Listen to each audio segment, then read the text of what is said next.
نحمدہ و نصلی علی رسولہ الکریم، اما بعد۔ آج نماز کے حوالے سے کچھ گفتگو کرنی ہے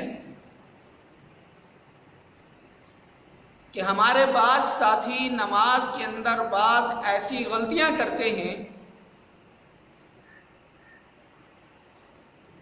ان کو علم نہیں ہوتا کہ ہم یہ جو غلطیاں کر رہے ہیں، ان غلطیوں کی وجہ سے ہماری نماز بالکل فاسد ہو جاتی ہے، ہمیں نماز دوبارہ لٹانی پڑے گی، لیکن ہمارے بعض ساتھیوں کو اس بات کا علم نہیں ہوتا۔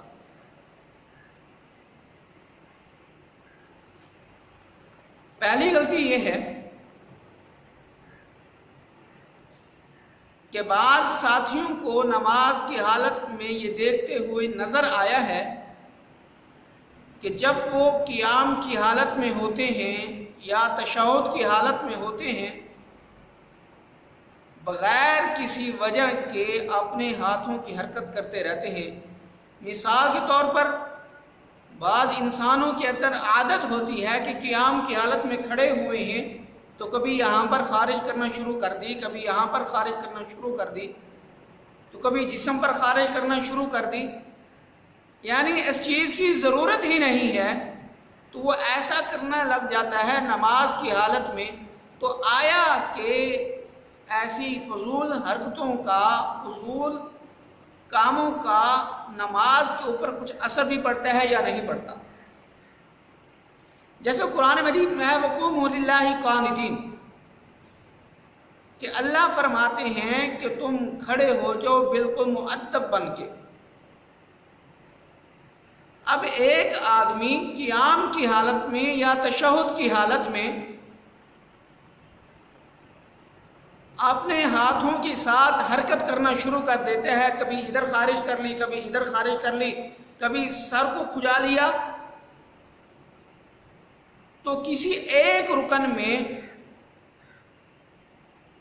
3 مرتبہ اس نے ایسی حرکت کر لی تو اس کی نماز ٹوٹ جائے گی، اب اس کو نماز دوبارہ لٹانا پڑے گی۔ یا پھر اگر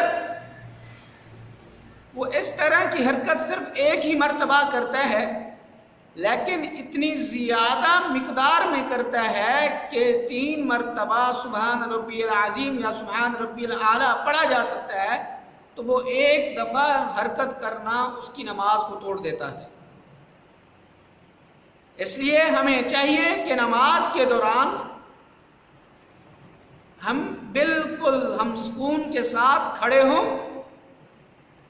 ہم نماز کی حالت میں اس طرح کھڑے ہوں کہ ہم ایسا محسوس کریں کہ اللہ رب العزت کی ذات ہمارے سامنے ہے۔ اگر یہ تصور ہم اپنے ذہنوں میں نہیں لا سکتے تو کم از کم یہ تصور تو ہم لازمی لائیں کہ اللہ رب العزت کی ذات ہمیں دیکھ رہی ہے اور ہم اللہ رب العزت کی ذات کے سامنے موجود ہیں۔ اور دوسری غلطی یہ ہے کہ بعض ساتھیوں کو نماز پڑھتے ہوئے میں نے دیکھا ہے کہ وہ جب رکوع میں جاتے ہیں تو رکوع سے کھڑے ہوتے ہوئے صحیح طرح کھڑے نہیں ہوتے، تو یعنی آدھے رکوع میں ہوتے ہیں اور آدھا کھڑے ہوتے ہیں تو وہیں سے سجدے میں چلے جاتے ہیں، یا پھر وہ سجدے سے اٹھتے ہیں تو صحیح طرح بیٹھتے نہیں ہیں، آدھے سجدے میں ہوتے ہیں تو وہیں سے ہی پھر دوسرے سجدے میں چلے جاتے ہیں۔ آیا کہ اس طرح کے کام کرنے سے ان کی نماز ہو جائے گی یا نہیں ہوگی؟ اگر انسان رکوع کرتا ہے،